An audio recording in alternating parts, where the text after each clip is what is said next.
सिर्फ दावे और वादे ही नहीं, पहुंचे हर खबर की तह तक, सच्चाई से गहराई तक खबर पहुंचाए आप तक। नमस्कार, मैं हूं आनंद शर्मा।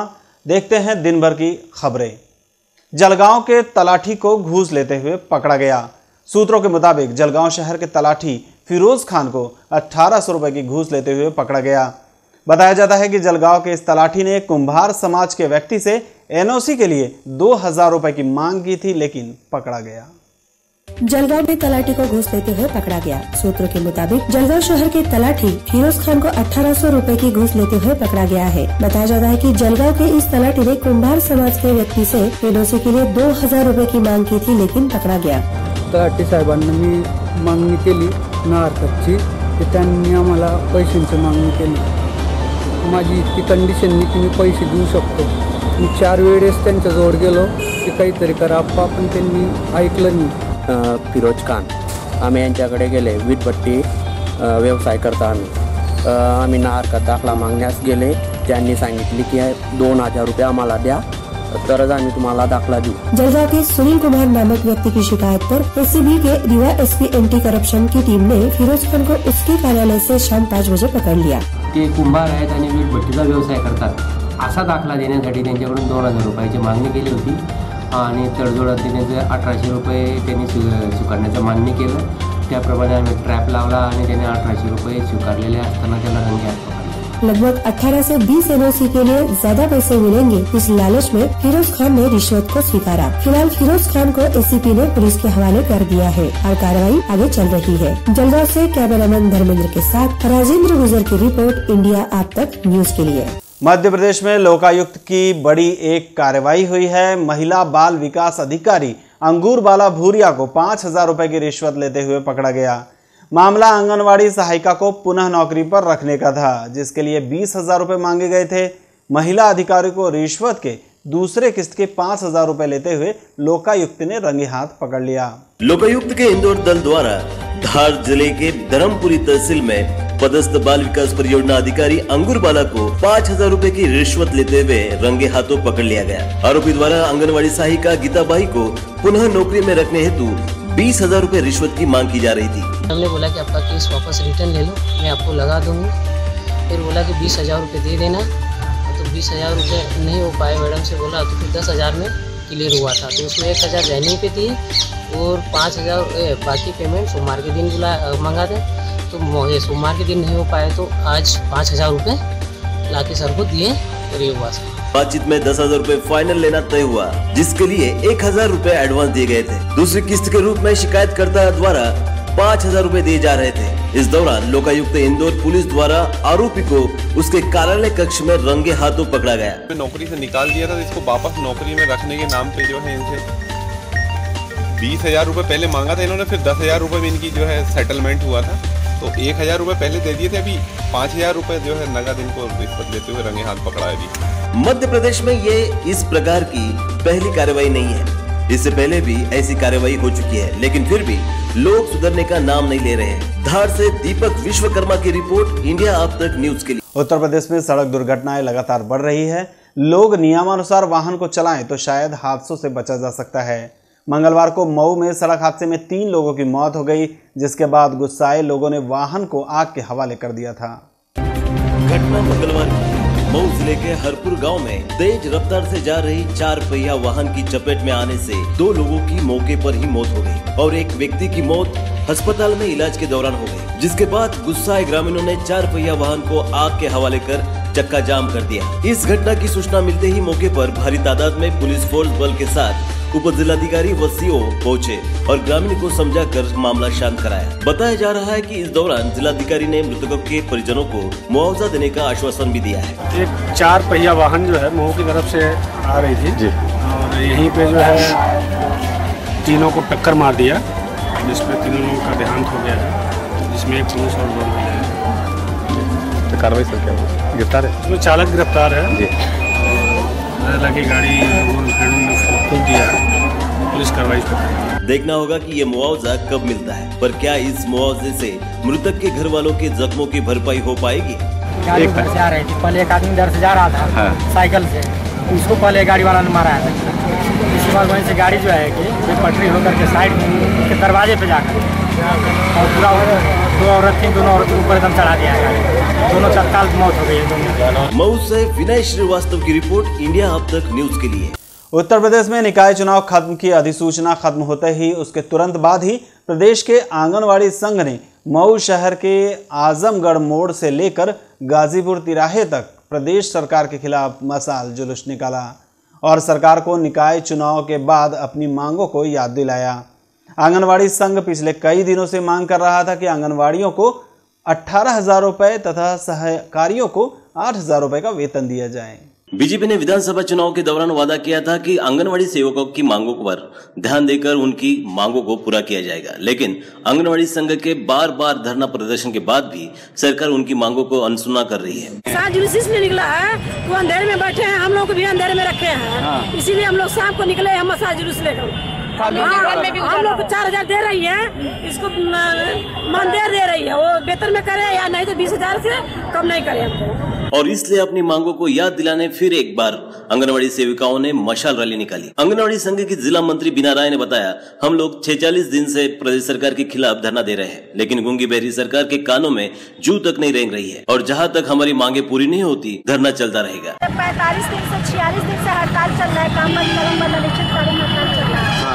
जो अभी आचार संहिता होने के कारण हम लोगों का हड़ताल शांतिपूर्वक किया गया है, लेकिन अभी हमारा आचार संहिता खत्म होने के बाद हमारे दूसरे चरण का हड़ताल तेज कर दिया गया है। इन मशाल लिए आंगनवाड़ी सेविका को आशा है कि मशाल की इस रोशनी से अपने वादे भूलकर सो रही बीजेपी सरकार को कुछ याद आ ही जाए। मऊ से विनय श्रीवास्तव की रिपोर्ट, इंडिया अब तक न्यूज के लिए। उत्तर प्रदेश के हरदोई जिले में भी आज आंगनवाड़ी कार्यकर्ताओं ने अपने आंदोलन के 46वें दिन सैकड़ों की संख्या में सड़कों पर उतरकर हाथों में मशाल लेकर प्रदर्शन करते हुए सड़क को जाम कर दिया।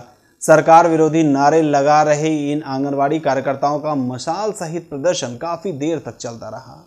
हरदोई के प्रमुख सिनेमा चौराहों पर हाथों में जलते हुए मशाल पकड़े सरकार विरोधी नारे लगाती यह महिलाएं बाल विकास विभाग की आंगनवाड़ी कार्यकर्ताएं हैं। पिछले 45 दिनों से ये आंगनवाड़ी कार्यकर्ता अपने वेतन को बढ़ाने और खुद को राज्य सरकार का कर्मचारी घोषित कराने समेत अन्य कुल 16 मांगों के लिए 45 दिनों से कलेक्ट्रेट परिसर में रोजाना आंदोलन कर रही है। आंदोलन की इस कड़ी में बुधवार को 46वें दिन इन आंगनवाड़ी कार्यकर्ताओं ने पहले सड़कों पर प्रदर्शन किया, बाद में शहर के प्रमुख सिनेमा चौराहे पर सैकड़ों की संख्या में अपने हाथों में जलती हुई मशाल लेकर सरकार के विरोध में जोरदार नारेबाजी की और सड़क को जाम कर दिया। प्रदर्शनकारी आंगनवाड़ी कार्यकर्ताओं ने धमकी दी है कि अगर सरकार उनकी मांगों पर ध्यान नहीं देती तो वो आमरण अनशन शुरू कर देंगी। आज 45 दिनों से सरकार का कोई भी नुमाइंदा हमारी बात सुनने नहीं आया, ना प्रशासन का नुमाइंदा आया, इसलिए मशाल जुलूस लेके आज हमने ये प्रदर्शन किया है और जब तक सरकार हमारी मांगे नहीं मान लेती हम इसी तरह से प्रदर्शन करेंगे और इसी कड़ी में अब हम लोग आमरण अनशन भी शुरू करने जा रहे हैं। देखना दिलचस्प ये होगा कि सरकार इनकी मांगे आखिर कब तक मानती है और कैसे मानती है। हरदोई से लवी खान की रिपोर्ट, इंडिया अब तक न्यूज के लिए। 6 दिसंबर भारत में महापरिनिर्वाण दिन के रूप में मनाया जाता है। बाबा साहब अम्बेडकर अर्थशास्त्री, राजनीतिज्ञ और समाज सुधारक थे। उन्हें भारतीय संविधान का पिता भी कहा जाता है। डॉक्टर अम्बेडकर ने दलित, महिला और श्रम के खिलाफ सामाजिक भेदभाव को खत्म करने का अभियान चलाया था। बाबा साहब अम्बेडकर को इंडिया आप तक न्यूज परिवार की ओर से भी भावपूर्ण श्रद्धांजलि। भारत को संविधान देने वाले महान नेता डॉक्टर भीमराव अंबेडकर का जन्म 14 अप्रैल 1891 में मध्य प्रदेश के एक छोटे से गांव में हुआ था। डॉक्टर भीमराव अंबेडकर के पिताजी का नाम रामजी मालोजी सकपाल और माता का नाम भीमाबाई था। अपने माता पिता की 14वीं संतान के रूप में जन्मे डॉक्टर भीमराव अंबेडकर जन्मजात प्रतिभा संपन्न थे। 1948 से अंबेडकर मधुमेह से पीड़ित थे। जून से अक्टूबर 1954 तक वो बहुत बीमार रहे। इस दौरान वो नैदानिक अवसाद और कमजोर होती दृष्टि से ग्रसित थे। 6 दिसंबर 1956 को अंबेडकर जी की मृत्यु हो गई थी। महाराष्ट्र के जलगांव में भी बाबा साहब की पुण्यतिथि पर कई कार्यक्रमों का आयोजन किया गया था। रेलवे स्टेशन के पास जिलाधिकारी के हाथों से बाबा साहब की प्रतिमा को पुष्पहार चढ़ाया गया। पश्चात कुछ विद्यार्थियों को शिक्षा हेतु मदद के तौर पर कॉपी किताब वितरित किए गए। यहाँ एक स्टॉल ऐसा भी था जहाँ पर लोगों द्वारा कॉपी दी जा रही थी। इस स्टॉल पर जमा की जा रही थी और दलित वस्तुओं में ले जाकर इसे वितरित किया जाना था। बाबा साहब को अभिवादन करते समय अपन फूल माला, मेणबत्ती, धूप बत्ती ये जो लेके जाते हैं, बट इसका वेस्टेज ज़्यादा होता है। उसका एक्चुअल अगर उसी पैसे के अंदर अपन 10-15 रुपए से एक वही एक पेन इकट्ठा करके वो गरीब बच्चों तक पहुंचा सकते हैं तो उन्हें एक शैक्षणिक अवसर खड़ा किया जा सकता है। कुल मिलाकर बाबा साहब की पुण्यतिथि पर लोगों ने बाबा साहब के पदचिन्हों पर चलने के प्रयास किए हैं और आशा की जा रही है कि आगे भी बाबा साहब की भांति सभी विनम्र और दयावान बनेंगे। जलगांव से कैमरामैन धर्मेंद्र के साथ राजेंद्र गुर्जर की रिपोर्ट ईडी आप तक न्यूज के लिए। भुसावल में भी बाबा साहब को श्रद्धा सुमन अर्पित किए गए। इस दौरान एक कार्यक्रम का आयोजन किया गया था जहां मान्यवरों ने शब्द सुमन अर्पित किए। व्यसनाचे आहारी गेलेले आहेत त्यांना व्यसनापासून आपण अलिप्त केले पाहिजे। ज्या मी मागे सांगितलं वादळ वारा तुफान आम्हाला काय शिवे आम्ही तुफानातले दिवस आम्ही भीमसैनिक म्हणजे तुफानातले दिवस। महाकवी वामनदादा कर्डक म्हणतात की भीमा तुझ्या मताचे जर 5 लोक असते तलवारीच्या तयाचे न्यारेचे टोक असते। जरी आज आम्ही सगळे भाऊ वेगवेगळे असलो तरी देखील आम्ही भीमसैनिक आहोत, आम्ही आंबेडकरवादी आहोत। एक ना एक दिवस आम्ही एकत्रच या ठिकाणी येणार आहोत आणि बाबासाहेब आंबेडकरांचे रिपब्लिकन जे भारताचं स्वप्न आहे आणि जो रिपब्लिकन पक्ष अमेरिकेमध्ये आहे परंतु बाबासाहेबांच्या लेखणीतून एकच गोष्ट निर्माण झाली भारतीय संविधान आणि रिपब्लिकन पक्ष।